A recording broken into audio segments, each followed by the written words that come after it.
आजम सवाती साहब की गिरफ्तारी के ऊपर जो है वो सेनेट के अंदर पाकिस्तान तहरीक इंसाफ के जो मुख्तलिफ रहनुमा थे उन्होंने आज एहतजाज किया। आप तहरीक इंसाफ वाले जो है वो मीडिया में आम शख्सियत का नाम लेने से डरते क्यों हैं? आप अपनी बात मेरे मुंह से जबरदस्ती नहीं निकलवा सकते। जैसे ही आप उनसे कोई टफ क्वेश्चन करें तो वो 1 मिनट में जो है एजेंडा, लिफाफा और इस किस्म के इल्जाम लगाने के ऊपर आ जाते हैं। आजम सवाती ने एक पैगाम दिया है, उन्होंने कहा कि जो कुछ मेरे साथ हुआ है इससे बेहतर है मुझे गोली मार दी जाती। अल्टीमेटली अब एहतजाज के खिलाफ जो है वो कोई ना कोई एक्शन लेने का सोच रही है। आज की जो चंद खबरें हैं, बड़ी इंपॉर्टेंट खबरें हुई हैं। खासतौर पे पाकिस्तान पीपल्स पार्टी के अंदर जो है वो ऐलान बगावत शुरू हो चुका है और बड़ी इंटरेस्टिंग डिटेल्स हैं एतजाज एहसन साहब के हवाले से, जो मैं थोड़ी देर में भी आपके साथ शेयर करता हूँ कि आखिर वहाँ पे क्या खिचड़ी पकना शुरू हो चुकी है। सबसे पहले अलबत्ता जो खबर है वो लाहौर हाईकोर्ट से आई है और मुस्लिम लीग नून के लिए थोड़ा सा मेरे ख्याल में रिलीफ की खबर होगी। राना सनाउल्लाह साहब जिनके वारंट गिरफ्तारी जारी हो चुके थे और उन वारंट गिरफ्तारी को मुअत्तल करवाने के लिए वो भरपूर कोशिश कर रहे थे। अब खबर ये आई है कि उनके वारंट गिरफ्तारी जो है वो बिलाखिर मुअत्तल कर दिए गए हैं। जाहिर बात है काफ़ी परेशान कुन बात होती अगर मुल्क के वज़ीर दाखिला जो है वो अगर गिरफ्तार हो जाते हैं। इस सिलसिले में एंटी करप्शन की टीम जो है वो आई भी थी उनकी गिरफ्तारी के लिए, इस्लामाबाद आई थी, लेकिन इस्लामाबाद पुलिस ने जो है उनके मुताबिक, मतलब एंटी करप्शन टीम के मुताबिक इस्लामाबाद पुलिस ने जो है उनके साथ कोऑर्डिनेट नहीं किया और वो वारंट गिरफ्तारी के ऊपर अमल दरामद नहीं हो सका था। बहरहाल दूसरी साइड का वर्जन ये है कि जी हमने पूरी तरह अमल दरामद किया है लेकिन उनके डॉक्यूमेंट्स पूरे नहीं थे, मतलब इस किस्म की बातें हो रही थी। तो मुस्लिम लीग नून ने बिलाखिर इस चीज़ को जो है वो लाहौर हाईकोर्ट के अंदर चैलेंज किया और अल्टीमेटली वो जो उनके वारंट गिरफ्तारी थे वो अब मुअत्तल कर दिए गए हैं। इसके साथ साथ एंटी करप्शन का जो डिपार्टमेंट है उनको वारंट गिरफ्तारी पे हर तरह के कार्रवाई पे जो है उसको भी मुअत्तल कर दिया गया है और तफ्तीशी टीम को नोटिस जारी किए गए हैं कि जनाब सारा रिकॉर्ड जो है इस सिलसिले में पेश करें कि ऐसी क्या ज़रूरत है आपको इन वारंट्स की। इसके अलावा आज शाम को वज़ीर आज़म शहबाज शरीफ साहब जो है एक बड़ी अहम कोई प्रेस कॉन्फ्रेंस करने जा रहे हैं। अब ये पिछले 2 हफ्ते के अंदर शहबाज शरीफ साहब की दूसरी प्रेस कॉन्फ्रेंस होने जा रही है। ये देखा जा सकता है कि हालिया दिनों के अंदर शहबाज शरीफ साहब काफ़ी एक्टिव हो गए हैं मीडिया इंटरेक्शंस के हवाले से और खास तौर पे जब से सागदार साहब वापस आए तब से ये सिलसिला जो है वो शुरू हुआ है। तो देखें आज की प्रेस कॉन्फ्रेंस का एजेंडा क्या होता है, क्या बात करते हैं वो। इसके अलावा इमरान खान साहब, उनकी जरा बात कर लें। वो कराची के दौरे के ऊपर जनाब जा चुके हैं और वकला बार से उन्होंने आज खिताब करना है और हल्का एनए 239 के जलसे से भी जो है उन्होंने खिताब करना है। तो देखते हैं कि इमरान खान साहब अपने इस खिताब के अंदर क्या बात करते हैं। टमाटर के साथ, मतलब इस वक्त खिताबात का सिलसिला जारी है, एक दिन में 4-4, 5-5 जगहों के ऊपर जाके वो खिताब कर रहे हैं। He is been very active. तो अब कराची की बारी आई है, लेट्स सी कराची के अंदर क्या होता है। इसके अलावा एक और खबर जो है वो आजम सवाती साहब का इशू जो है वो सामने आया है।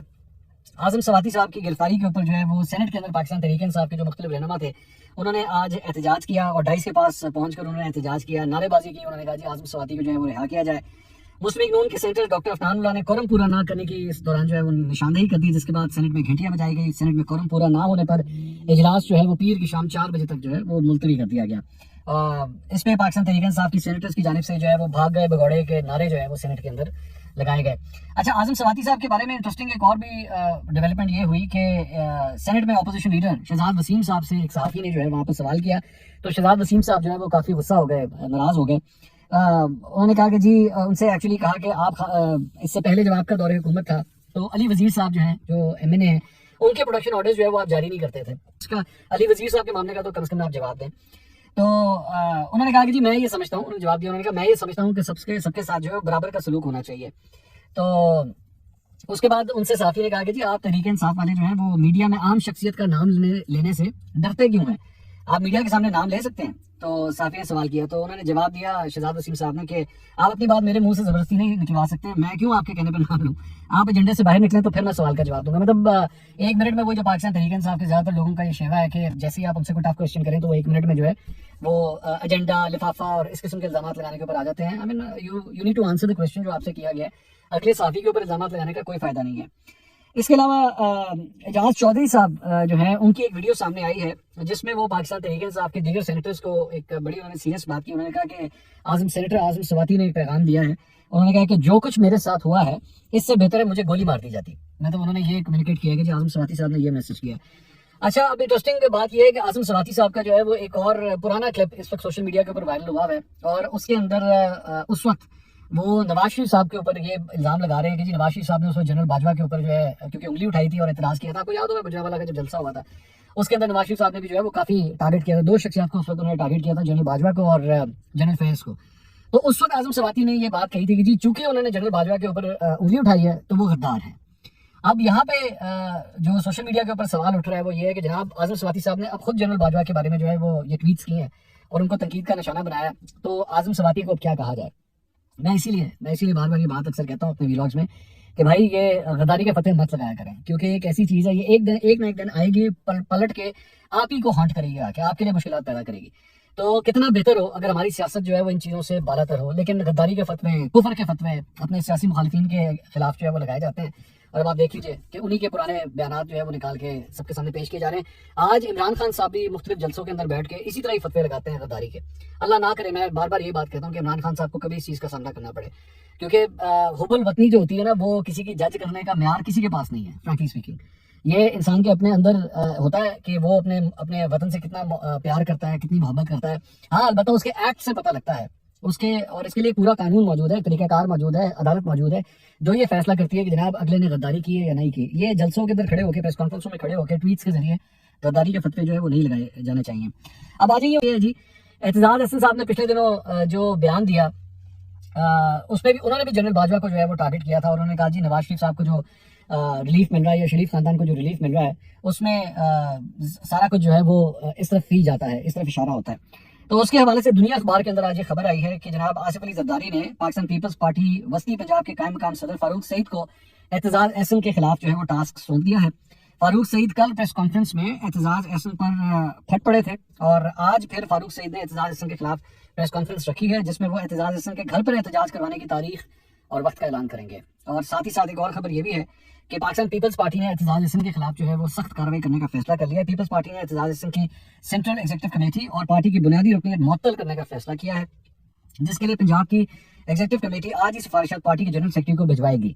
एग्जीक्यूटिव कमेटी के इजलास में एतजाज अहसन के बयान के खिलाफ करारदाद मंजूर की जाएगी। उन्हें पंजाब एग्जीक्यूटिव कमेटी की तरफ से शो कॉज नोटिस भी भिजवाया जाएगा। एतजाज अहसन के खिलाफ कार्रवाई का फैसला आसिफ अली जरदारी ने किया है। तो ये एक इंपॉर्टेंट डेवलपमेंट है।